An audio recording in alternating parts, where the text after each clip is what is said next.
today. Give us a couple of examples. Let me start with history and to go to religion. The first coded rule, as usual, stolen by the French, is the roof. The Hammurabi's law, okay, has the following thing. If I build a structure and the structure collapses and kill the owner of the house, okay, the architect should be put to death. No, I don't want to. They didn't want to kill the architect. Think about it for a minute. Information asymmetry. Who knows more about the risk than the architect? The architect knows how to hide. No inspector, no bureaucrat, no policeman will ever be able to know more about the risk than the architect. So it is a risk management rule, okay? And from it, of course, came a series of things. The golden rule, don't do to others what you want to do to you and stuff like that. But that was 3,800 years ago that we had that rule, Hammurabi's law. And of course, the Romans implemented it, engineered, built under the bridge. And the Brazilians discovered that the helicopter was crashing too much, so they forced every helicopter repair person to take half an hour ride every Monday, the first Monday of the month. Right? First Monday of the month, you take half an hour ride, and guess what? You're out of safe, right? And when you get on a plane, make sure there's a pilot. If you see a pilot, get on the plane, all right? So that is, of course, skin in the game. But now you generalize what has happened in society. There's three kinds of people. The highest ranking people in history have always been those who risk their life for others. Whether the Christ, for the ideas. So they have no upside, all downside. But the upside goes to others. And then in the middle, ethically calibrated, I have skin in the game. I'm harmed by my mistake if I harm others. And then there's a class of people who get all the benefits and no harm from their mistakes. They're economists, academics, the 1% of the population, journalists, who called Thomas Friedman calls the war in Iraq. And then you look what happened to society. How about managers? Managers of companies are like entrepreneurs. You go join a company. The stock market had lost $2 trillion, but managers of US companies made $500 billion in compensation. Why? Because they have upside, no downside. So they benefit from the sort of, they have the free option. So there is a class of people. That class of people on the right, what I call ethically uncalibrated, okay, people represent a higher share of the managers, the people running the world today than ever we had before. And let me give you an example. You've heard of Mr. Petraeus, who was caught because he had a mistress or something. Okay, so what's the big deal, Alexander, all these guys. So I said, okay, the guy's a big warrior. He jumped probably at night in a parachute or climbed walls with grenades and stuff like that. Risked his life. He probably had shrapnel all over his body. So he's a war hero, you can allow. And someone, no, he's not. Went on Wikipedia, saw he had about 2,000 decorations, pages and pages of decoration. The person has never seen anything but a computer. The closest thing he saw to a battle, never risked his life. Comparing to only a generation ago, George Bush, the father, was a war, fell, his plane crashed in the Pacific Summer. So you realize, at no time in history have you had more people with position of power who are less harmed by their mistakes. Never. And that happens with centralization in the system, you see. So this, you have to remember that Hannibal was first in battle, all right? And the commander of the United States, George Washington, is commander-in-chief precisely. These rules were embedded in every single society, except twice, where you had the Mandarin, in China and ancient Egypt. And there were, not coincidentally, the only two nation states in history, traditionally, before the modern nation state, where you had scribe and true power. Okay. Yeah, but this, yes, I was going to say, I endorse that 100%, and I think it has, I just had two glosses. We haven't disagreed at all. Well, we'll find some but I endorse that 100%, I just had two glosses. One is, I think what Nassim said about the ruling institutions being constructed, so in a way it's quite different from the way they were as recently as the era of George Bush Sr. In other words, people who take the decisions only have upside and no downside. I think that's part of the explanation of why huge swathes of populations are now contemptuous of politicians. Not just politicians, the bankers and others. In other words, they just have a dim sense that whatever happens, these people will pay nothing, whereas they will pay something. And this leads me to the kind of second point, which is I think we should be deeply distrustful. I've been reading, let's put aside what the rights and wrongs are, but I've been reading the more elevated commentary on Cyprus, and there is this sort of emerging narrative, a meme coming out, which is saying, well, let's be clever, let's be intelligent about this. What we're going through now is a learning experience. The experience is that people who are silly enough to put money in banks should realize that that's an investment. And if an investment, you can lose all your money. So, isn't this a good move towards a greater level of economic sophistication in the general population? Well, not quite, I say, because certain explicit promises were made to small depositors, which were made actually, which come right back from the 1930s and later on. The whole basis of modern banking in most countries includes deposit insurance. So you say, well, these people who put this money in, therefore the everyday, they should have been clever enough to understand that's an investment in fractional reserve banking. Now they're being taught this. My answer to that is, first of all, the error that, if they made an error, for many of them, will be one which irreparably worsens their life forever. But it's very costly. But secondly, it's an error they were encouraged and even instructed to commit. Yeah. So I treat this as this kind of cleverness. I mean, I said earlier that there was assertive ethics, but as Thomas just said, in other contexts, you have cleverness masquerading. I mean, you basically have a kind of cynical ethics, not in the classical Greek sense, but in the modern sense, masquerading as cleverness, which is to say, this is actually a development which we should all be very positive about, because we all learn now from this not to trust banks. There's one thing about Cyprus, which is modeling the situation, is that these people are making, I thought, my cash earning 0 interest rates, okay, and the bank is, wants to get rid of me, right? So these guys in Cyprus are making 4, 5, 6, 7%, 8% a year, and the rest of us making 0. They don't pay the price. So you can't give people the whole thing, but now what they've done is a bunch of oligarchs are losing money, so they put the agents in the street to make sure, there's some... well, they'll all leave. What they do now is they'll leave. I understand. The point is that we should not, as taxpayers in the Western world, go subsidize an island that was overpaying its depositors, right? Yeah. Maybe now, we do disagree, because we shouldn't, we shouldn't do what you say, nor should we strip the poor majority, the poor depositors. The poor depositors, no, you should probably tell them to pay back the profits from them. This is pay back the profits. Yeah, this is a nice point. I mean, in a simple situation, you can know whose skin it is and what game it is that we're playing. In a sophisticated situation, the specialized situation like today, where labor or value, we can separate that perfectly. That's why we can have value-added tax, because we know exactly how much value, what chain of command added. But when you go backwards and you look for guilt does not divide in a specialized society. If I murder a person and I'm supposed to get 42 years, I get 42 years. If we murder him together, it's not like each one of us gets 21. Or 10 people murder. Or 10 people murder and each gets 4.2 years. That's not the way guilt in a sophisticated structure like today's.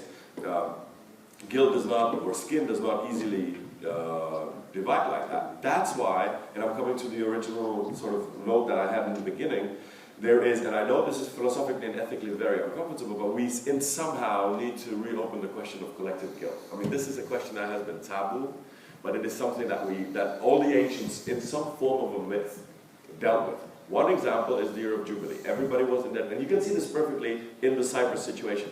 Whose skin should we haircut on?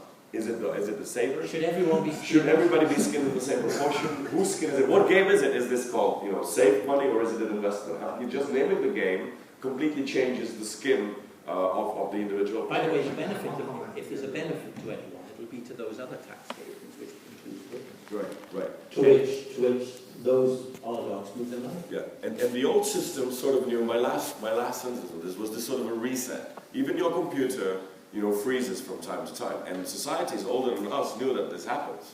So they did a preemptive sort of a reset. And they said, well, let's forgive all debts because debt loses the individual sort of connection after some while. It becomes extremely fuzzy. Like you see today, we don't know where Greek debt ends and where German debt ends. It's not like a box of chocolate that you can split without harm to. It's like a cow. If you split a cow in the middle, it's not. Or Greek or Cypriot. Exactly. So the reset needs to be done. We need to know that every system freezes, even our system, even any utopian system will freeze. And we need to find systems how to defreeze it so that that is socially just. What they did in the Old Testament, and you can find it in Hammurabi as well, forgiveness of debts every 49 years, and return of the basic property, not communism, you can keep your money, but return the property and release your debt slaves, was a socially fair, because it was an asystematic thing, but it was a systematic non-systemism. We systematically forgot about the system once in 49 years. We did a reboot. And it was socially fair because the property was running from the rich to the poor. It was also quite a nice antitrust measure, if you think of it. Today we have a similar reboot, but the force of the money went in an opposite direction. So let me say one thing that maybe I share with John Gray, his idea of Enlightenment. The Enlightenment, we got a nation-state notion, which is, so we have two models that have competed through history.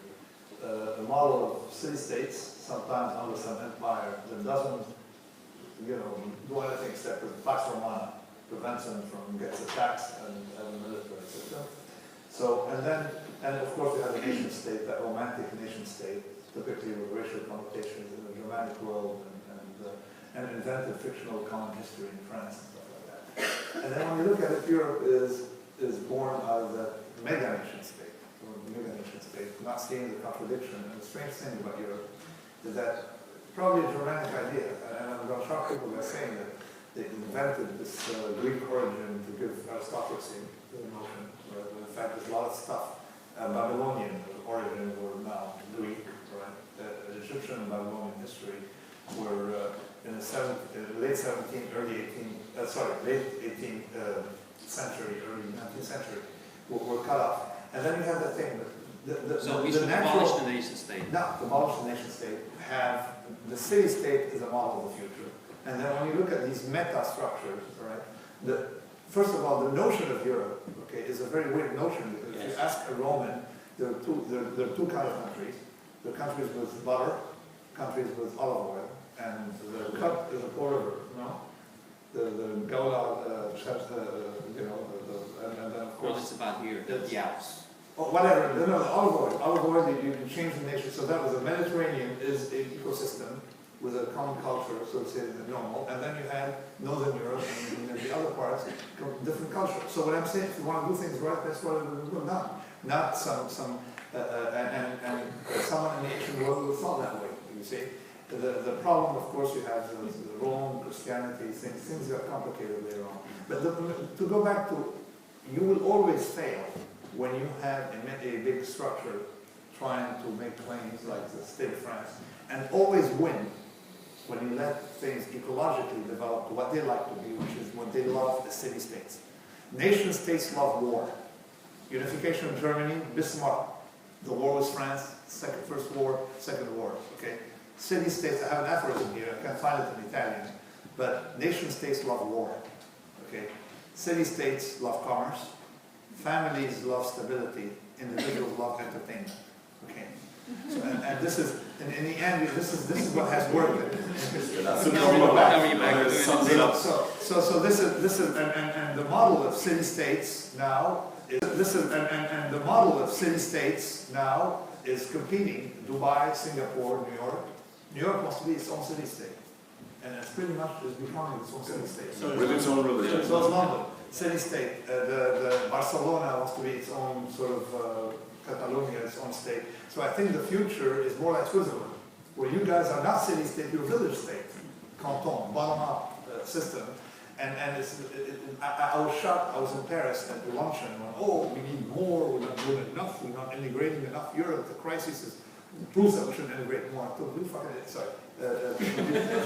Look at Switzerland, smack in the middle of Europe, do it better than all of you, precisely because nobody knows who the president is. Yeah. We're almost done. We have just like 2-3 minutes. How should we act now in this crisis? Let's get back from, let's take the big utopia back to present day. We are all consumers, producers, actors here on the stage, on the economic stage. How should we act? What are a couple of things you would give us on the way home for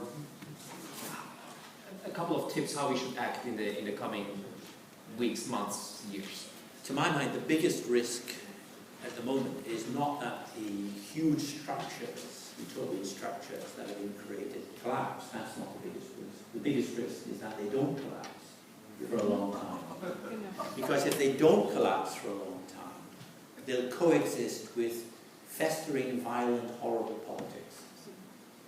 In other words, if you have large populations trapped in institutions they can't get out of, whether or not they were complicit in guilt with benefiting from them or creating from them, then we have the classical European situation for demonic politics, which involves picking on minorities, immigrants, gays, Jews, gypsies and others, picking on them, people, foreigners and so on, and targeting them as, scapegoating them as the enemies. So the longer these structures are, to me the stability of the euro is nothing to be happy about. The longer these structures remain in place and stable, the more they can be stabilized by repeated disasters, the worse the ultimate outcome would be. So if we were really serious, the trouble is, I mean, no one in power ever thinks like this. We would try and think, which a few people did maybe 3 or 4 years ago when the euro crisis started, of ways of constructively dismantling some of the structures. That's my solution. Yeah, but it's impossible now, I think. It's impossible now, because we're now in a situation in which everything has been done repeatedly at enormous cost in Greece and then in Cyprus and then in Spain, and then to keep the show on the road, this unviable show on the road, so that when it does break down, which might be 1 year, 3 years, 5 years, 10 years, 20 years from now, there'll be an enormous amount of poison in the system by the time it collapses. And then it won't be city-states that emerge from it. It'll be, sadly, it'll be very poisonous nation-states, which happened after the First World War. Yeah. I'm a little bit more optimistic about the EU. I really think that we have moved out of the fetish of a nation-state, and we all know how that started. It started, nation-state will make you complete, it will make you your true Swiss, Czech, whatever. And then, of course, it ended up, you have to give your life in order for the state, or the notion of a state to survive. And, just think of our reaction to Greece. I mean, if Greece bankruptcy or Hungarian bankruptcy or Irish bankruptcy, for that matter, happened 100 years ago, we would be talking about how to attack these countries. It would be a cause of joy for many nations that another neighboring nation is on its knees, and we would immediately go and launch an attack. We are trying to help them. We don't know how to help them. That's not the topic of today. But we sincerely wish them well. And one final comment. We do. I mean, we would be happier if Greek economy went up. And now, my last comment about the fragility, and I really appreciate the point of the anti-fragility, and that's exactly not to try to make the system, to fortify the system, but how to allow the system to repeatedly break down without death, ideally. So in this way, the year of Jubilee was a good example of anti-fragility, because something that we fear today, forgiveness of debts, is a nightmare to us. If we imagine a situation that we should forgive Greek debts or Cypriot debt or whatever, it's a nightmare. That's the horror element in the debate today. In the system, or the asystematic system of the year of Jubilee, where they reset the system on purpose, they destroyed it, sort of, in a way. It was a fragility, or the system was anti-fragile. In other words, the horror element of the system today, I can potentially destroy it, made the system better under the continuous reset of the ancient past. I think I have one comment to say about Europe. It's exactly the opposite. The reason nobody's invading Cyprus tomorrow morning is because we live on the past. And that's it. So let's not fool ourselves with the Europe world.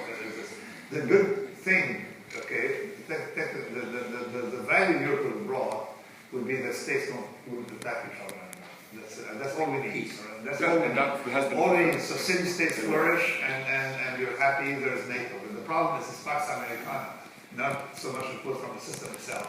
And I think that you should let cities and places go free, let them do what they want, not have a bureaucrat and Brussels with increased, I've been in Brussels a few times, and I think that, except from the rain, I don't know, it makes me depressed. I get to come out of Brussels, it takes me a week to recover. And I'm usually very jovial all the time. See, I need to go to a place like Rome after that to recover. Brussels is dominant here, so. Can I give one historical comment? I think it could even be the case. Far from me, I hate nationalism, I hate the nation state. But it's not the worst thing in the world, always. It may be a fetish, but the fetish of turning Europe into a nation state, which is what originally the Euro project was about, is worse. Because what it overlooks is, I mean, if you go back to the late 1940s and read what the people who invented the project said, we want to be like America. They forgot about the Civil War.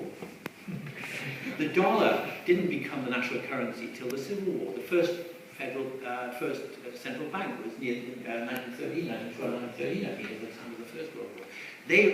And also throughout the 19th century and early 20th century, there was a very long, coercive and repressive process of nation building, in which people in schoolyards, Chinese people, when I went to China and spoke to the people who run one of the Chinese high schools that have been around for 100 years, I said, why did you create the high school? They said, because when we created the high school, the private high school, Chinese children couldn't speak Chinese in the schoolyard. They all had to speak English, otherwise they were punished. So you have 100 years of nation. The idea that that can be done in Europe in 10 years without a civil war, in a continent which already contains nation states and national governments, is a complete fantasy. But it's happening in one way, and it's a better way than the American way, I would say, because we got not to the perfect, but we got to what Americans without exactly the Civil War, and that I think is a benefit. Well, we haven't got anywhere near because there's no substance. Something very strange about Europe is that whenever someone tells me, "Tom, where are you from?" Someone tells me I'm French. Someone tells me I'm European. I say, "Oh, because from Eastern Europe." The people who tend to be enthusiastic about Europe are the countries that are the most pessimistic. There's the ones that believe in Europe. I'm French, right? They will let you know. You don't even have to ask them. But if someone I'm European. In Switzerland, it's even better because we say, okay, we're from Lucerne or Zurich or Ticino. So, thanks so much for your attention. Thanks so much, John, Nassim, Thomas.